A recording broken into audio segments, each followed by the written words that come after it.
কসাইগাঁও জিলা কমিটি মহিলা বিপিএফৰ সভানেত্ৰী সাধাৰণ সম্পাদিকা লগতে তেওঁলোকৰ সতীৰ্থসকল আমাৰ কেন্দ্ৰীয় কমিটি আদিবাসী সেলৰ সভাপতি সাধাৰণ সম্পাদক লগতে মাইনৰিটি সেলৰ জিলা কমিটিৰ সভাপতি সাধাৰণ সম্পাদক বেঙ্গলী সেল ৰাজবংশী সেলৰ আমাৰ জিলা কমিটিৰ সন্মানীয় সভাপতি সাধাৰণ সম্পাদকসকল বিএসইউৰ সভাপতি সাধাৰণ সম্পাদকসকল মঞ্চত উপবিষ্ট আমাৰ বিজেপি দলৰ কেন্দ্ৰীয় জিলা ব্লক পৰ্যায়ৰ বিভিন্ন আমাৰ পদবীধাৰী নেতা বন্ধুসকল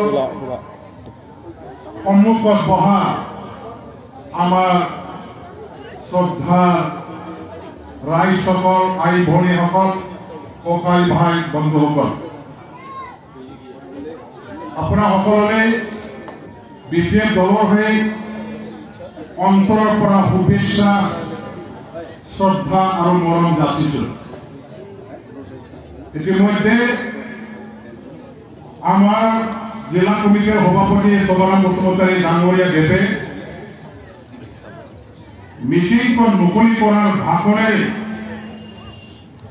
বৰ্তমানৰ বিজেপি দলৰ আমাৰ আগন্তুক 2025 হ'ব লগা নিৰ্বাচনৰ বিজয় সাব্যস্ত কৰি চৰকাৰৰ ক্ষমতাত বহি ৰাইজৰ হৈ কাম কৰিবৰ কাৰণে দলীয় আমাৰ ভৱিষ্যত কাৰ্যপন্থা আৰু প্ৰস্তুতিৰ বিষয়ে আপোনাসকলক ভালকে জনাই দিছে। চৰাইবিল ব্লক বিপিএফৰ শক্তি এই ব্লক কমিটিৰ অধীনস্থ গাঁওবিলাকৰ যিসকল আমাৰ বাসিন্দা ভোটাৰ ৰাইজ আছে আপোনালোকৰ শক্তিৰে যোৱা প্ৰত্যেকবাৰ নিৰ্বাচনত আমি এই সমষ্টিৰ পৰা প্ৰত্যেকবাৰতে আমাৰ দলীয় এমচিএলএ অথবা ইএম পাবলৈ সক্ষম হৈছিলো। আগন্তুক দিনতো এই চৰাইবিল সমষ্টিখন আমাৰ হাততে ধৰি ৰাখিবৰ কাৰণে আমি সংকল্প লৈ আমি প্ৰতিজ্ঞাবদ্ধ হৈ আগুৱাই যাবৰ কাৰণে কাম কৰিবৰ কাৰণে আমাৰ সদাৰাম বসুমতাৰী দাদাই আপোনাসকলে আহ্বান কৰিছে। মই হয়তো দোহাৰিব বিচাৰিছো চৰাইবিল ব্লক কমিটিৰ আমাৰ ভোটাৰ ৰাইজ আপোনাসকলে এজন ভাগ্যৱান নাগৰিক। আপোনালোকে এই সমষ্টিখনৰ পৰা এজন যোগ্য দক্ষ কৰ্মশ্ৰী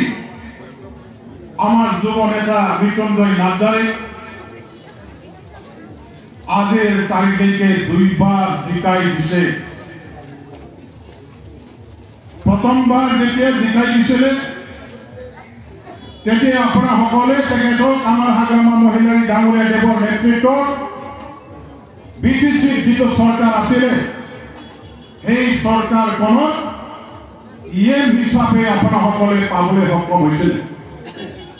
আৰু ইএমৰ দায়িত্বভাৰ লৈ চৰাইবিল সমষ্টিৰ অন্তৰ্গত গাঁৱে ভূঞে চুকে কোণে আমাৰ ৰাইজ য'ত য'ত বসবাস কৰিছে এই অঞ্চলবিলাকত